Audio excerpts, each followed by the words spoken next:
Welcome to the 19th edition of JCAV News. I'm your host, Grosshuesch. To start off the show, we have a sample of backpack journalism stories that were completed out in the field. JCCC students followed the backpack journalism examples of visiting journalists Dave Helling and Jana Corey. First, we take a look at a new edition coming soon to make our college greener. Teresa Taylor reporting live on the campus of JCCC. Leaves, grass, and manure are all common methods of fertilizer.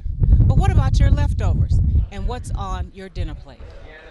We are a nation that wastes and discards tons of food on a daily basis. Recycling leftover food back to Mother Earth makes for an eco-friendly way of producing fertilizer naturally, turning food into compost. In about a month, we're going to have a in-vessel composter, which is this large drum that we're going to basically start sticking all of our food into. And the big part is actually the solar panels that sit on top. And what that'll do is actually run the composter itself. So we'll end up with about a ton of food per week going off of where it's going right now, which is to the landfill, and going into this composter. We're going to turn that into a good soil amendment, which is actually going to feed the farm that we're going to work on. Food compost eliminates the need for landfills and enhances the effort to go green with substantial savings. So basically, for every ton, we'll save $68. The award-winning culinary department at JCCC can take full advantage of the vegetation grown here on campus. And so the Culinary Center, with its increasing emphasis upon local foods, healthy eating, those sorts of things, will be integrated in the farm will be integrated in together. And so think about this as a possibility. You're a culinary student at Johnson County Community College. You are going to go out with our farmer and help pick the stuff you're going to be cooking in your classes later on that day. And then the waste you have from the kitchen will go into the composter that will then eventually be used to help revitalize the soil out of which the next year's food will come for classes. Teresa Taylor reporting live for JCAV News. Thanks, Teresa, for updating us on the latest sustainability efforts. Next is another story completed in less than 12 hours. At the beautiful campus of Johnson County Community College, there is one issue that is a real drag. Michael Ray of the Sustainability Committee explains. They are. We do have obviously big issues with cigarettes. I mean, if you look around on the ground, you're going to see a lot of cigarettes. It's kind of disgusting. And it's not just students, it's obviously everybody, but it's just this idea that somehow the ground is a trash can and that's where you throw it. It's obvious by looking around the courtyard this problem needs a solution. Just get rid of smoking on campus. That solves one of the problems. However, the answer to this problem would upset many students. I think that we have such a beautiful campus. I don't understand why people would put cigarette butts all over the ground. What can smokers do to fix this issue? There are trash cans and cigarette butt things all over. I mean, I'm a smoker, and it's not that hard to just put it in the trash before you go back inside. It's kind of lazy to throw it on the ground. That's probably why we're going to get a smoking ban. The sustainability efforts of the students are close, but no cigar. For JCAV News, this has been Grosshuesch. We would like to thank the Sustainability Committee for their participation in our backpack journalism stories. And now we take a look at the music scene in Kansas City. A weekend-long music festival, thousands of people, free-flowing liquor, and jamming out until 3 in the morning. You might think this only happens in major cities like LA, New York, Chicago, or at Austin's South by Southwest Festival. Well, there's another city to be added to that list, and that's Kansas City. A highlight for the KC music scene happened on April 8th and 9th, the Middle of the Map Festival. It was their first annual event, and it turned out to be a successful one. The lineup included local bands like Cowboy Indian Bear and the Appleseed Cast, and also big names like Margot and the Nuclear So-and-Sos and Daniel Johnston.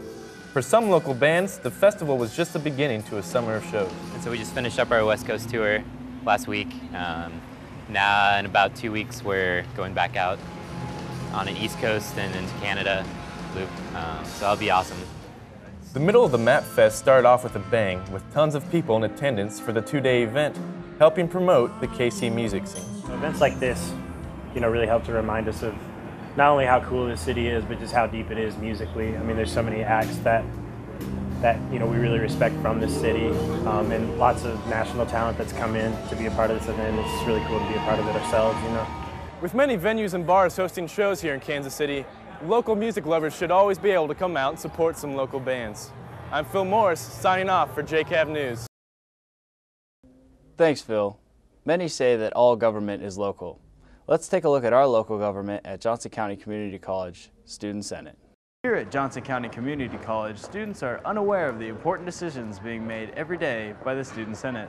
The Senate is composed of Johnson County students, and here at meetings like these, they will make an impact and attempt to better their fellow classmates. You have about usually over 20 senators sitting in the General Assembly, and you make very important decisions on campus that affects every student. The Senate has even reduced instances of bullying, making the college campus a safer place.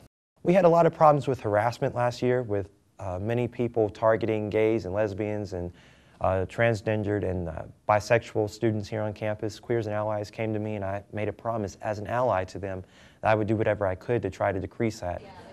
The students vote these deciders into office. However, not enough of them are letting their voice be heard. We don't have that many people voting, unfortunately, because they're not too familiar with the Student Senate, but that's one of our biggest goals coming up in the next year, is actually having all the students, at JUCO being familiar with Student Senate is and giving their ideas out there and pretty much telling us, what they want to see on campus. For JCAV News, this has been Ty Grosshuesch. With only 304 total votes cast in this year's election, Corey Paris was re-elected as Student Senate President. Finally, Teresa goes off campus to explore the hidden dangers of CAT scans. CAT scans for children, and are they safe? We're exposed to radiation through the sun, computer, and flat-screen TVs. More and more CAT scans are being performed on children. Americans' radiation exposure has soared 600% over the past 29 years. In a CAT scan, small bursts of radiation passes through the body and is recorded on a plate. So just how safe are CAT scans used on children, and who recommends the procedure, and is it necessary?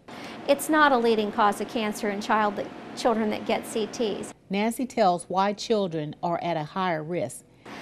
Children are more sensitive to radiation than adults, by about 3 to 6 times more sensitive, and that's because their cells are still rapidly dividing.